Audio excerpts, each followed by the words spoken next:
शतायुष्य व्हावे ही सर्वांची भावना या ठिकाणी होती आणि त्या माध्यमातून त्यांनी सातत्याने मार्गदर्शन करावं. पवारसाहेबांच्या जीवनामध्ये त्यांनी अनेक विषय जोडलेत, अनेक अनुभव त्यांच्यासोबत आहेत आणि त्या अनुभवाचा लाभ या देशाला, राज्याला व्हावा अशी सर्वांची आमची इच्छा आहे. पवारसाहेब नावाचं एक विद्यापीठ आहे आणि या विद्यापीठामध्ये अनेक विषय त्यांनी आतापर्यंत शिकवलेले आहेत. अनेक विषयांच्या संदर्भात ज्ञान प्राप्त झालं ते इतरांना दिलेलं आहे आणि असंच त्यांचं मार्गदर्शन आम्हाला पुढील कालखंडामध्ये मिळावं, त्यांना दीर्घायुष्य मिळावं, त्यांचं आरोग्य चांगलं राहावं ही आमच्या सर्वांच्या माध्यमातून आम्ही प्रार्थना करतो. पवारांचा वाढदिवसाला सुनेत्रा पवार असतील, अजित पवार असतील, सुनील तटकरे असतील, प्रफुल्ल पटेल यांनी सुद्धा दिल्लीत जाऊन ती भेट घेतलेली आहे. देशमुख त्यामध्ये चर्चा सुद्धा झाली आहे. हे बघा, राजकारणामध्ये एकमेकांविषयी आदर आणि सन्मानाची भावना आपण नेहमीच ठेवत आलेलो आहे.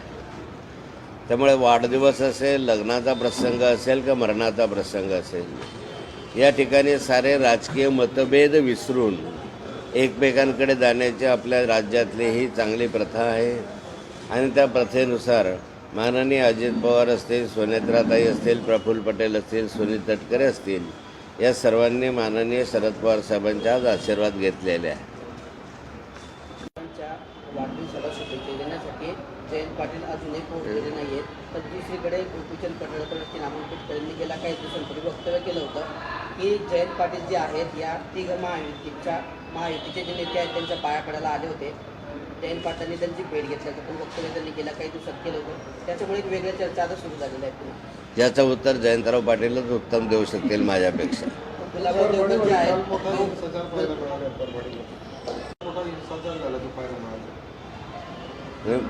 संविधानाचा सन्मान हा सर्वांनीच ठेवला पाहिजे आणि संविधानाचा अपमान जर कोणी करत असेल, स्वाभाविकता भावना दुखवणं हे स्वाभाविक आहे. परंतु यामधून अशा स्वरूपाचा हिंसाचार वाढणं की हिंसाचार वाढणं, बसेस जाळणं वगैरे हे काही फारसे संयुक्तिक नाही, योग्य नाही. पण असं असताना पण कायदा सुव्यवस्था कुठेतरी धोक्यात आलेली असताना आता गृहमंत्री मिळालेली नाही महाराष्ट्राला. राज्यभरामध्ये कायदा सुव्यवस्था आहे कुठे?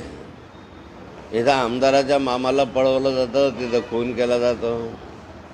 अगदी या ठिकाणी कालची घटना पुण्यातली आणखी पाहिली तर त्या ठिकाणी जबरदस्तीनं पळवून त्या ठिकाणी मर्डर केलं जातं.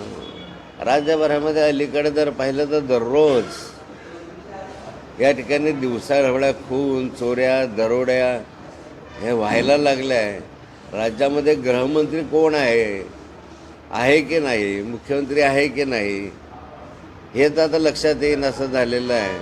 त्यामुळे तातडीनं कुणीतरी गृहमंत्री नेमा, ज्याला नेमायचं असेल त्याच्याकडे जबाबदारी द्या आणि या कायदा सुव्यवस्थेचं जे वाया गेलेली परिस्थिती आहे नियंत्रणाना. देवकरांनी अजित पवार गटात जाण्याचा निर्णय घेतलेला आहे. शेताचा बचाव करण्यासाठी देवकर अजित पवारांकडे जात आहेत असं सांगितलं जात आहे. मात्र अजित पवारांनी त्यांना नकार दिल्याची पण माहिती आहे. देवकरांनी आपली भूमिका परवा दिवशी स्पष्ट केलेली आहे. त्यामुळे देवकरांना काय करायचं आहे हा त्यांचा व्यक्तिगत प्रश्न आहे. त्यांनी घेऊन निर्णय घ्यायचा असेल तर त्यांचा व्यक्तिगत निर्णय, याबद्दल अधिक खुलासा गुलाबरावजी देवकरच आपल्यासमोर करू शकतील. स्वर्गीय गोपीनाथजी मुंडेंची आज जयंती आहे. गोपीनाथ मुंडे हे माझे चांगले मित्र आणि सहकारी मार्गदर्शक होते. नेहमीच एक प्रेमाचे आणि जिव्हाळ्याचे संबंध गोपीनाथजींनी केले, माझ्यासाठी केले.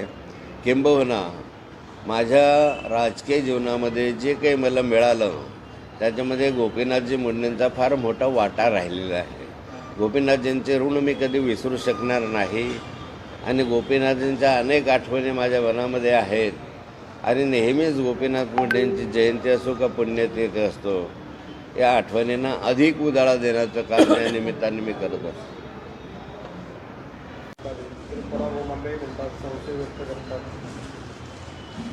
विधानसभेचा निकाल आहे त्याच्यावरती आपण संशय व्यक्त केलेला आहे. विधानसभेच्या निकालाविषयी संपूर्ण महाराष्ट्रभरामध्येच अनेकांनी संशय व्यक्त केलेला आणि आम्ही स्वतः निवडणुकीच्यामध्ये अत्यंत सक्रियतेनं काम केलेलं आहे आम्ही जवळून निवडणूक पाहिलेली आहे. अशा स्थितीमध्ये अपेक्षाच नव्हती की इतक्या मताधिक्याने सर्व महाराष्ट्रभरामध्ये महाविकास आघाडीचा पराभव होईल. जे महाविकास आघाडीचे आमदार निवडून आले ते फार कमी मताधिक्यानं आलेत आणि महायुतीचे आमदार जे निवडून आले ते फार मोठ्या मताधिक्यानं निवडून आले. असं अंतर तर होऊ शकत नाही. अनेक ठिकाणी पाहिलं तर शून्य मतदान आपल्या उमेदवाराला त्या गावामध्ये झालेलं दिसतं आहे किंवा उमेदवार ज्या गावचा आहे तिथं फारच कमी मतदान झालेलं दिसतं आहे. यामुळे संशयाला जागा आहे. परंतु पराभवच आहे. हा पराभव स्वीकारून शेवटी चालावं लागणार आहे. महाजन प्रमुख सूत्रधार मानले जात आहेत ज्या पाईपलाईन चोरीच्या प्रकरणामध्ये आपल्या महाविकास आघाडीच्या उमेदवार त्याचे पती आहेत. या घटनेकडे तुम्ही कसं बघता? हे बघा, महाविकास आघाडीचा उमेदवारचे पती या महानगरपालिकेच्या पाईपलाईन चोरीच्या संदर्भामध्ये संशयित म्हणून आहेत आणि पोलिसांनी त्याचा तपास करावा. जर त्याच्यामध्ये दोषी असेल तर शासन व्हावं. जो कोणी असेल त्याला पाठीशी महाविकास आघाडीच्या माध्यमातून घातलं जाणार नाही. महानगरपालिका म्हणजे भ्रष्टाचाराचं कुरण आहे. कालचा जो प्रकार घडलेला होता अँटी करप्शनच्या माध्यमातून नगरविकास विभागाच्या काही अधिकाऱ्यांना अटक केली किंवा काही अधिकाऱ्यांची चौकशी केली. हे हिमनगाचं एक टोक आहे. जर महानगरपालिकेची चौकशी करायला गेलो आपण तर महानगरपालिकेच्या सगळ्या विभागांमध्ये इतका मोठ्या प्रमाणावर गैरव्यवहार आहे, भ्रष्टाचार आहे आणि जनता त्यामुळे त्रस्त झालेली आहे. परंतु सहसा कोणी धाडस करत नव्हतं अँटी करप्शनकडे जाण्याचं. काही व्यक्तींनी ते धाडस केलं आणि त्यामुळे अँटी करप्शनच्या माध्यमातून काही अधिकाऱ्यांना आता पकडण्यात आलं. पालिकेच्या सर्व कारभाराची चौकशी केली पाहिजे अशी माझी मागणी आहे. महानगरपालिकेमध्ये प्रशासकीय कालखंडामध्ये अधिक भ्रष्टाचार झाला. आपल्याला असं वाटलं की त्या ठिकाणी लोकप्रतिनिधी असताना गैरव्यवहार होतो आहे, पण त्यापेक्षा कितीतरी पटीने या ठिकाणी घनकचरा प्रकल्प असेल, पाणी पुरवठ्याच्या योजनांच्या संदर्भामध्ये असतील, याची जर चौकशी करायला लागलो तर कोट्यवधी रुपयाचा गैरव्यवहार आपल्याला उघडकीस येईल. म्हणून माझी मागणी आहे की या महानगरपालिकेची उच्चस्तरीय चौकशी करावी आणि यामध्ये जे कोणी दोषी असतील त्यांच्यावर कारवाई करावी. लोटस ऑपरेशन राबवणारे काँग्रेसचे काही आमदार खासदार त्यांच्या संपर्कात काय? बावनकुळेंनी काल सांगितलं की आम्ही असं काही ऑपरेशन वगैरे राबवणार नाही. महायुतीचं सरकार आलेलं आहे. या ठिकाणी जे आहे शिवसेनेला असा विश्वास झालेला आहे की त्यांची महायुतीतली शक्ती कमी करण्यासाठी भाजप आणि राष्ट्रवादी एकत्रित प्रयत्न करत आहेत. कोणते शिवसेना? शिंदेची शिवसेना. महायुतीमध्ये शिंदेची शिवसेना त्यांना असा विश्वास वाटतोय की भाजप आणि राष्ट्रवादी आमची शक्ती कमी करण्यासाठी एकत्रित प्रयत्न करते असं त्यांना संशय आहे शिवसेनेला. हे बघा, अजून तर सुरुवात आहे एकमेकांच्या अविश्वासाची. आगे देखो होता है क्या. चला. मंत्रिमंडळ जो विस्तार आहे तो दिवसेंदिवस लांबत चाललेला आहे. काल सुद्धा तिघही जे दोन उपमुख्यमंत्री आणि मुख्यमंत्र्यांनी अमित शहाची भेट घेतली आहे दिल्लीमध्ये जाऊन. अद्यापही मंत्रिमंडळ विस्तार होते. राज्यभरामध्ये महायुतीला बहुमत येऊन आता 12 दिवस उलटलेले आहे. एक गठ्ठा बहुमत आहे, तरीही त्यांना मंत्रिमंडळ विस्ताराला वेळ लागला. मधल्या कालखंडामध्ये मुख्यमंत्री आणि उपमुख्यमंत्री शपथ घ्यायलाही वेळ लागला. मला वाटतं आतल्या त्यांचे मतभेद असावेत. एकमेकांविषयी अजूनही विश्वासाची भावना नसावी. त्यामुळे कुणाला किती मिळालं पाहिजे अधिक मिळवण्याच्या दृष्टिकोनाचा त्यांचा प्रयत्न असावा आणि त्यामुळे हा मंत्रिमंडळाचा विस्तार दिवसेंदिवस लांबत असेल. तो या मंत्रिमंडळ विस्तारामध्ये भाजपचा वर्चस्व राहणार आहे असं सांगितलं जात आहे. गृह खाता आणि अर्थ खाता सुद्धा भाजप आपल्याकडेच ठेवणार आहे.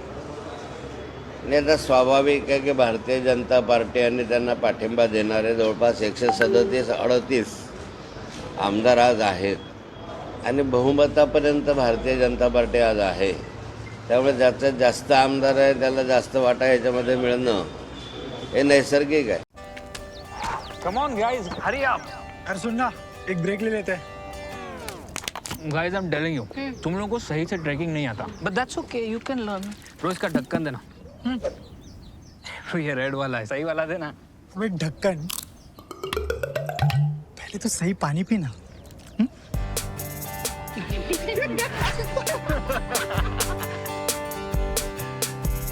Manikchand Oxyrich, proudly Indian. Tours and travels विश्वातील एक विश्वसनीय नाव मँगो हॉलिडेज घेऊन आले आहेत धम्माल फॉरेन टूर्स खास तुमच्यासाठी. एक्झॉटिक युरोप 17 रात्री 18 दिवस, साऊथ आफ्रिकन सफारी 9 रात्री 10 दिवस, नॉर्दर्न लाईट्स 8 रात्री 9 दिवस, दुबई अबुधाबी 5 रात्री 6 दिवस, व्हिएतनाम कंबोडिया 8 रात्री 9 दिवस. तर आजच आपली सीट बुक करा आणि आपल्या फॉरेन टूर्स मेमोरेबल करा. मँगो हॉलिडेज म्हणजेच अविस्मरणीय सहलीचा अनुभव. मँगो हॉलिडेज, चौथा मजला, स्वोजिस कॅपिटल अतिथी रेस्टॉरंटच्या वर, लॉ कॉलेज रस्ता, पुणे 4. संपर्क पुणे 83 839 505 किंवा 80 80 81 74 54. मुंबई 83 839 503 किंवा 96 53 18 74 78.